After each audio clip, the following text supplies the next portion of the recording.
this thing right here. He asked Abraham to step out. He asked Abraham to leave his father's place. He asked, leave your native land, leave a place where you're comfortable with, leave the place where you know people. I want you to step out on what I have said to you. Step out on the I. And you were saying, what is the I? Everything that God proceeded when he asked him to leave, he did not ask Abraham to do anything but to step out in obedience. He didn't ask Abraham to do anything but just to walk in the instructions of what he told him. Because what God was saying, everything else after that falls on me. Everything after that, I have to build that up. I will build your reputation. Everything after that, I will make you a great nation. Everything after that, see, it wasn't Abraham who built a great name for himself. God said, I will build a great name. It wasn't Abraham that made himself famous. It was God who said to Abraham, I will make you famous. So what I'm trying to tell you today, it's time for you to step into the I. Hallelujah. And that I is not you. It's not what you can do. It's not what we can physically do. But it's all about what God can do for our lives and how God can change us around. Now, here go the kicker with this. What really throws me off about God and what I love about God. And this is why everybody have to be real careful nowadays.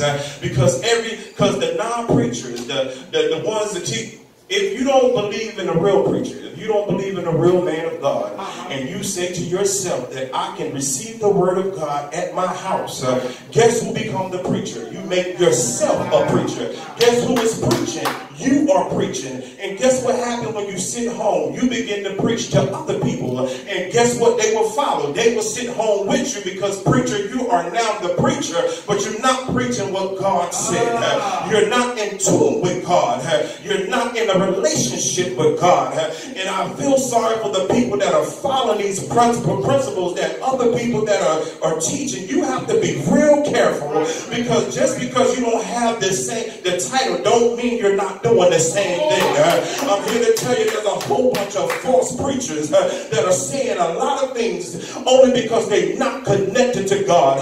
But the shame on those that will follow them, not understanding that that is not the word of God. When God would tell you just sit home and don't fellowship with nobody. When God would say just stay in your corner, stay in the same rut, stay in the same place, stay in the same place where you're only doing is just watching TV. You're only just sitting up there hearing the gossip, just going somewhere like that. That is not the word of God. But guess what? What I'm leading you up to, he asked him to leave his father's dwellings. And you said, what do you mean by that? What I'm trying to teach you, God said the blessings cannot come where you are. I cannot bless you. I can't make you famous where you are. I can't sit up here and build a great reputation for you where you are. I can't sit up here and make a great nation out of you or where you are. You must move. You must get out of where you are. Hallelujah. Because think about it. God, you are God. Why couldn't you make Abraham great where he was? Why couldn't you make Abraham famous where he was? We need to think about these things. God wants you to be positioned for the blessing. God wants you to be right there in a place where he will bless you. And guess what? It's not where you think it would be. But God said you have to hear my instructions. Hallelujah. The steps of a righteous man are ordered by the Lord. Sure enough. Hallelujah. So it's all about a teaching dealing with Abraham. And that, for one, God said, go to a place that I will show you. We know that will end up as Canaan, as the promised land. Yes. But God will also, reading that scripture, just breaking it down so I don't have to do too much reading. We also know that God said, I'm not going to give it to you at this moment because they haven't reached the peak of their sin yet. So we just going to, this is the promised land, so I'm going to give you, what, isn't it ironic that his father was headed there first? His father was headed there first. Right. But settled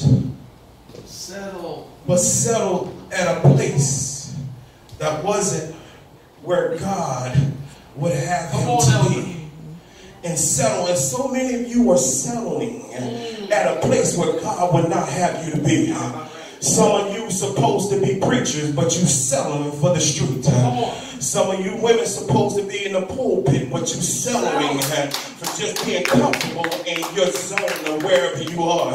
Some of you are just so stuck, just believing in the things. Now, understand this. It's hard when God says step out. And that's why I'm trying to tell you, you're not stepping out on self.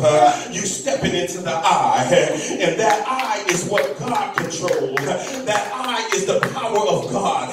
That I is what God can do, not what you can do. See, you understand, I can feel people that say this journey is a little hard for me to go. I'm so comfortable. I came from that kind of environment. I was comfortable with where I was at and what I was in. In fact, the world had me so confused. I thought what I was in was right and did not understand that it was wrong. And what people don't understand nowadays, the only reason you think that the stuff you're in is right is because everybody around you only see what you see. But God is the outside source. And God is the outside source that's speaking to you and saying, you may not understand me right now. All I need for you to do is move. All I need for you to do is step out. And a lot of people say, what is my, where I'm moving to? God said, move in my direction. Hallelujah. That's all God wants you to do is move in his direction. Have a head-on collision with God. God said, move in my direction. You may not understand where you're going. See, we want to know too much.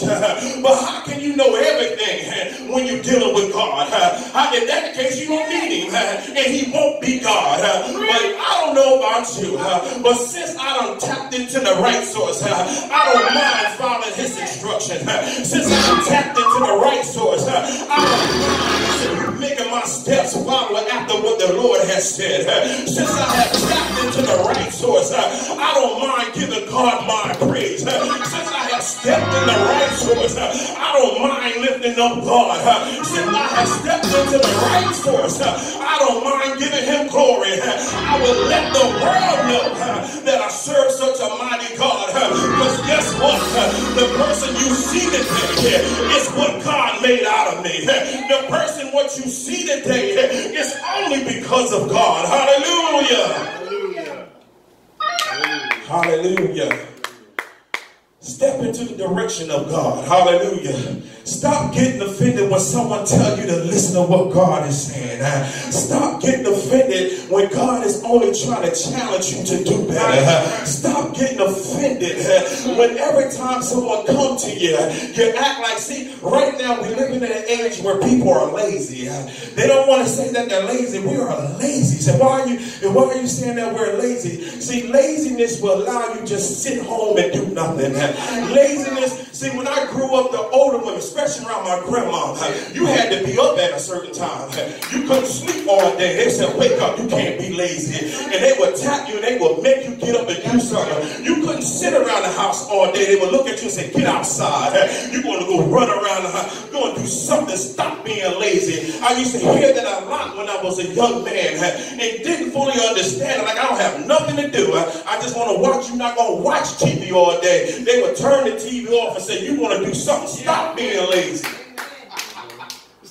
But this culture would teach you, shut in and stay right there with your comfort zone. See, I'm here to tell you, it's the enemy talk. And you saying, why is the enemy talk? Because the enemy know that if you would get out of the things that you're in, he said, as long as I got you to yourself, I can talk crazy to you. As long as I got you to yourself, I can say these deceptive things to you. And you will start saying, you know what, devil? You ain't even going to call him the devil because you think he's your friend right now. You're going to say, you know what? You are right. Why should I go to church? You are right. Why should I sit around the saints? But you didn't understand. All he's doing is telling you to cut off all your resources. All he is doing is telling you to cut off all your motivation. All he is doing is telling you to cut off all your strength. Because as long as you don't have your strength, as long as your faith built up. He is saying you belong to me, and I can talk to you for the rest of your life. And what I love about God, it's the same thing with God. When God would say that you can touch him, but you can't kill him. Come on now.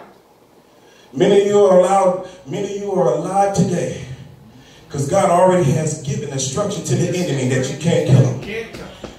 And guess what? You know what that means? Because God's saying, you determine how long you want to stay in that condition that you're in. But God is saying you cannot have the victory by taking their life.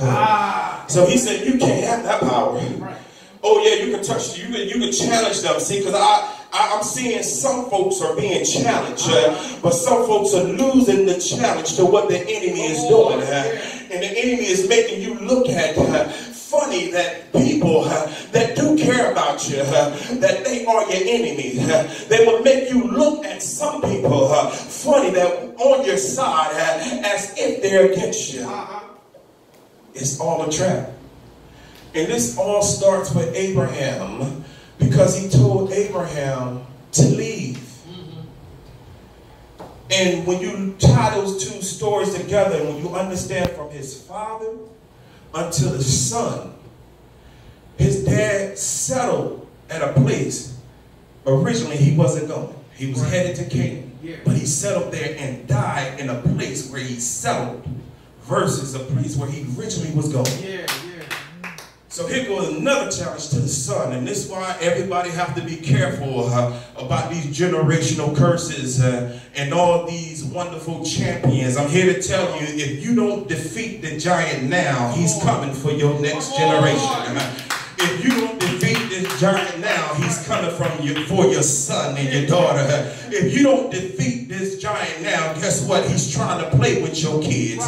Because the same challenge came along unto the son. And he told the son, but God told the son to leave his father's house. Imagine if he would have not listened to God. Now, I'm a full believer in God. Somebody would have responded. Just would have the story been told differently under a different name. So we just believe in God. What we're doing today and what we're teaching people today is that step into the eye. That eye was what God says. Go to a place I will show you. 12:1. Then it goes into 12:2. He says, I will make you into a great nation. Then in the latter portion of 12:2, he said, I will bless you and make you famous.